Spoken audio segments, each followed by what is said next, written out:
Assalamualaikum warahmatullahi wabarakatuh. Selamat pagi anak-anak. Waalaikumsalam, pagi juga Bu. Bagaimana kabarnya hari ini? Baik Bu. Alhamdulillah ya, kita masih diberi kesehatan hingga kita bisa melaksanakan pembelajaran kita pada hari ini. Sebelum memulai pembelajaran, alangkah baiknya kita berdoa terlebih dahulu. Berdoa dimulai. Selesai. Oke, sebelumnya Ibu akan mengabsen kalian terlebih dahulu ya.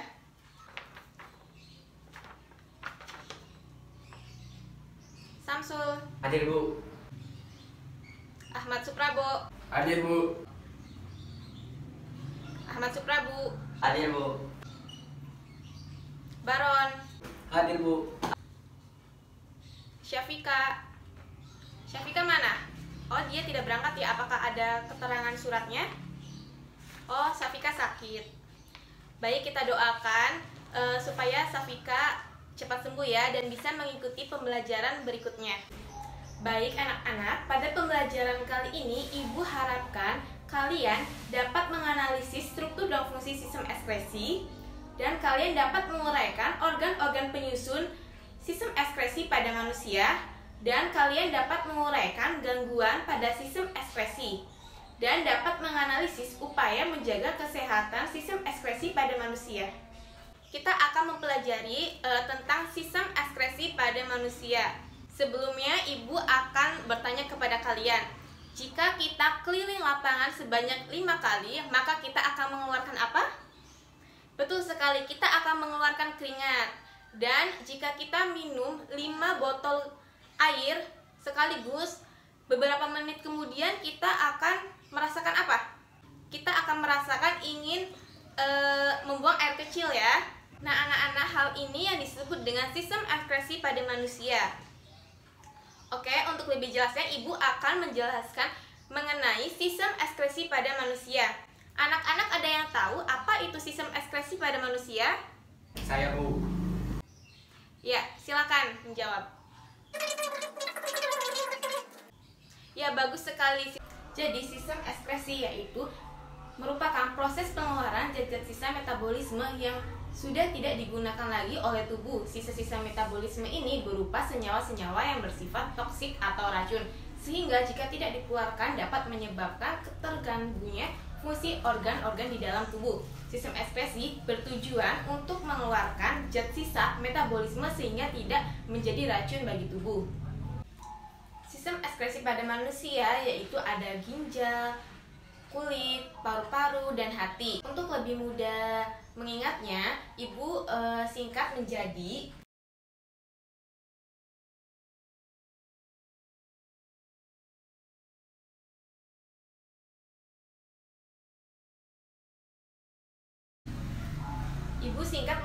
ginjal kupahat. Ginjal kupahat itu apa sih? Ginjal, kulit, paru-paru, dan hati. Jadi kalian lebih mudah untuk menghafal organ-organ sistem ekskresi pada manusia.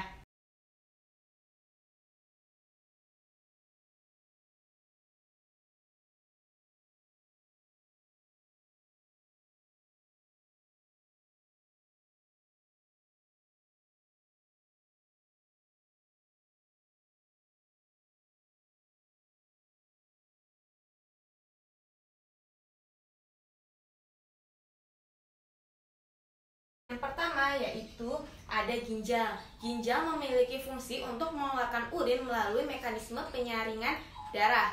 Bagian-bagian ginjal yaitu yang pertama ada korteks, yaitu lapisan luar ginjal, medula, lapisan ginjal, kemudian pelvis renalis yaitu ruang ginjal, dan ureter yaitu sebagai saluran urin untuk menuju kantong kemih. Kemudian ada kantong kemih yaitu sebagai penampung urin dan ureter sebagai saluran pembuangan urin.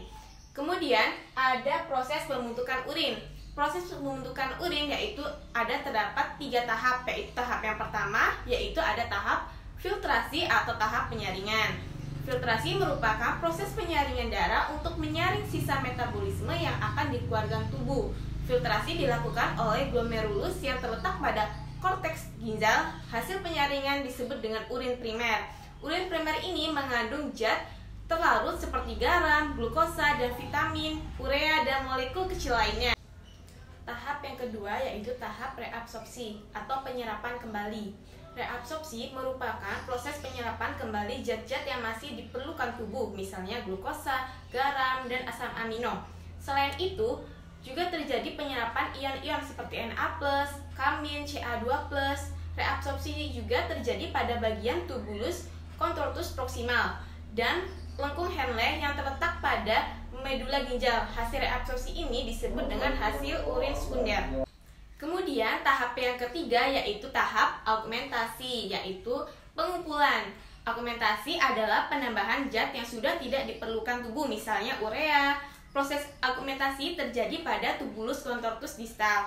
Setelah dilakukan penambahan zat sisa, hasilnya dikumpulkan pada tubulus kolektivisme dan dialirkan melalui ureter menuju kandung kemih. Hasil proses ini merupakan urin yang sesungguhnya. Organ yang kedua yaitu ada kulit. Kulit memiliki kelenjar keringat yang menyerap air dan garam-garam dari kapiler darah. Kulit terdiri dari 3 lapisan, yaitu kulit ari atau biasa disebut dengan epidermis, dan kulit jangat yaitu dermis, dan jaringan ikat dan lemak di bagian bawah hipodermis.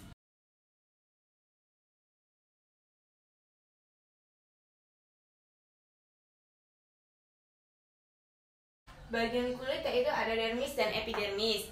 Epidermis ini terbagi menjadi 4 lapisan, yaitu lapisan yang pertama yaitu ada stratum comenium, yaitu lapisan di permukaan kulit, dan lapisan yang kedua yaitu stratum lucidum, yaitu lapisan yang tersusun dari sel-sel yang tidak berinti dan berfungsi untuk mengganti lapisan stratum comenium. Kemudian yang ketiga ada stratum geminativum, yaitu lapisan basal yang sel aktif membelah membentuk sel kulit baru. Dan lapisan yang keempat yaitu stratum granulosum, yaitu sel yang mengandung pigmen melanin. Kemudian ada lapisan dermis. Di bagian dermis dapat ditemukan bermacam bagian, yaitu yang pertama ada bagian rambut. Bagian rambut yaitu dihasilkan di lapisan epidermis. Kemudian ada pembuluh darah, yaitu penyuplai oksigen dan makanan pada lapisan dermis. Dan yang ketiga ada kelenjar keringat, yaitu tempat pengeluaran sisa metabolisme atau biasa disebut dengan keringat. Kemudian ada kelenjar minyak, yaitu menghasilkan minyak atau sebum yang berfungsi untuk menahan air masuk ke epidermis. Kemudian ada ujung saraf, yaitu untuk menerima rangsangan. Dan yang terakhir ada jaringan lemak atau disebut adiposa sebagai tempat penyimpanan lemak. Kemudian organ selanjutnya yaitu ada paru-paru. Paru-paru atau alveolus merupakan tempat pertukaran oksigen dan karbon dioksida. Oksigen masuk dalam tubuh, sedangkan karbon dioksida yang merupakan zat sisa dikeluarkan dari tubuh. Selanjutnya ada hati. Hati berfungsi dalam perombakan sel darah merah yang menghasilkan yang pertama ada zat besi dan globin yang digunakan kembali untuk membentuk sel darah merah yang baru. Kemudian yang kedua ada enzim aginase, yaitu berperan dalam deaminasi atau proses penguraian asam amino. Dan yang ketiga ada hemin, yaitu diubah menjadi zat warna empedu atau biasa disebut bilirubin yang kemudian dibuang bersama urin. Dan yang keempat ada garam-garam empedu yang berwarna kuning kehijauan disalurkan di dalam usus halus.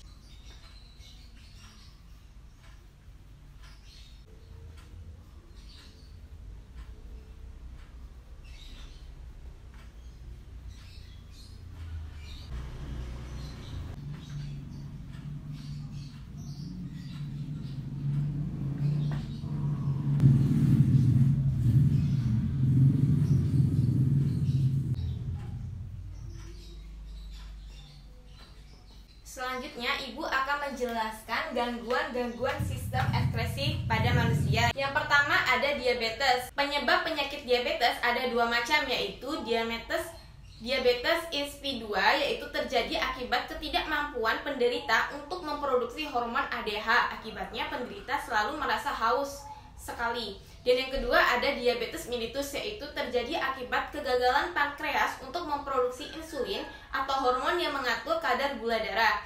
Dan yang kedua ada albuminuria. Albuminuria itu penyakit yang ditandai dengan adanya albumin dan protein lain pada urin akibat rusaknya alat filtrasi pada ginjal. Dan yang ketiga ada poliura. Poliura itu yaitu gangguan pada ginjal yang ditandai dengan produksi urin sangat banyak dan encer akibat gagalnya reabsorpsi oleh nefron. Dan yang keempat ada nefritis. Nefritis adalah peradangan pada ginjal, yaitu bagian glomerulus. Penyebabnya adalah bakteri Streptococcus yang masuk melalui saluran pernapasan.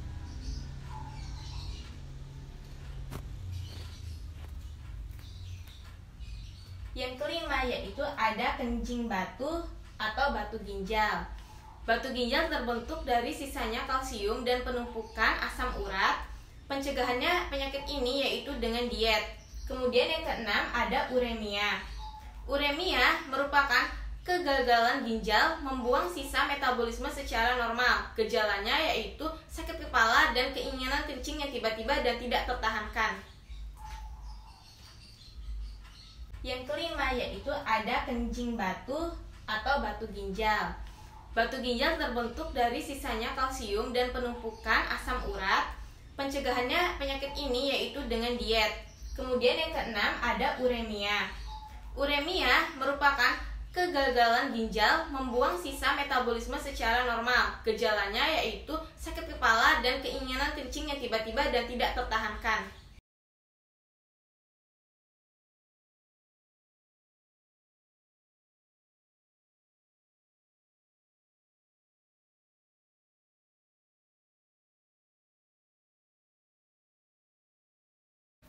Kemudian kita akan membahas mengenai upaya menjaga kesehatan sistem ekskresi pada manusia.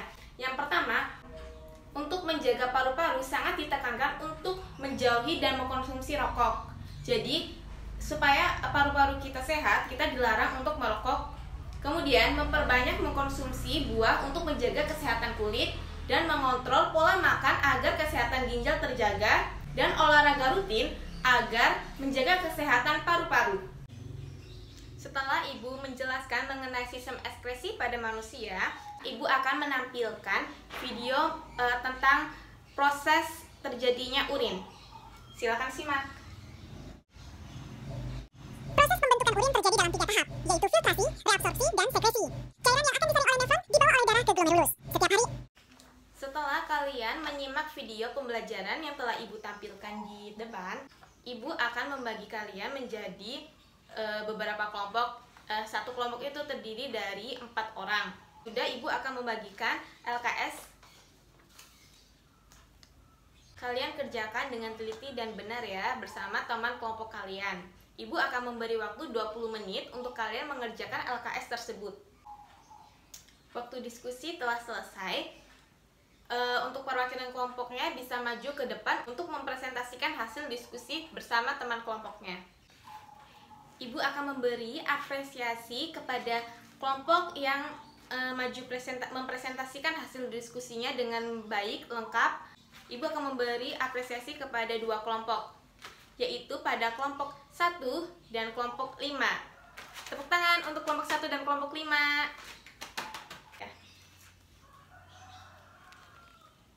Selamat ya untuk kelompok 1 dan kelompok 5, karena kalian telah mempresentasikan hasil diskusinya dengan baik. Baik anak-anak, setelah Ibu jelaskan mengenai materi sistem ekskresi pada manusia, jika masih ada yang belum paham, silakan tanyakan. Baik, jika tidak ada yang ingin ditanyakan, mari kita simpulkan pembelajaran pada hari ini. Jadi kita bisa simpulkan bahwa sistem ekskresi pada manusia yaitu sisa-sisa zat metabolisme yang sudah tidak dibutuhkan lagi oleh tubuh. Organ-organ pada sistem ekskresi pada manusia yaitu ada ginjal, kulit, paru-paru, dan hati. Kemudian, gangguan sistem ekskresi pada manusia yaitu ada diabetes, albuminuria, dan poliuria, kencing batu atau batu ginjal, dan uremia. Baik, setelah kalian sudah mempresentasikan apa yang telah kalian diskusikan, Ibu akan memberi tugas individu kepada kalian. Kalian kerjakan sendiri-sendiri, tidak boleh mencontek ya. Ibu akan beri waktu 10 menit.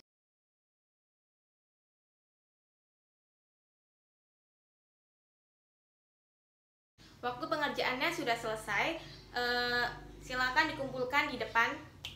Selanjutnya, Ibu akan memberi tugas pekerjaan rumah kepada kalian, yaitu kalian bisa membuat poster mengenai organ-organ sistem ekskresi pada manusia.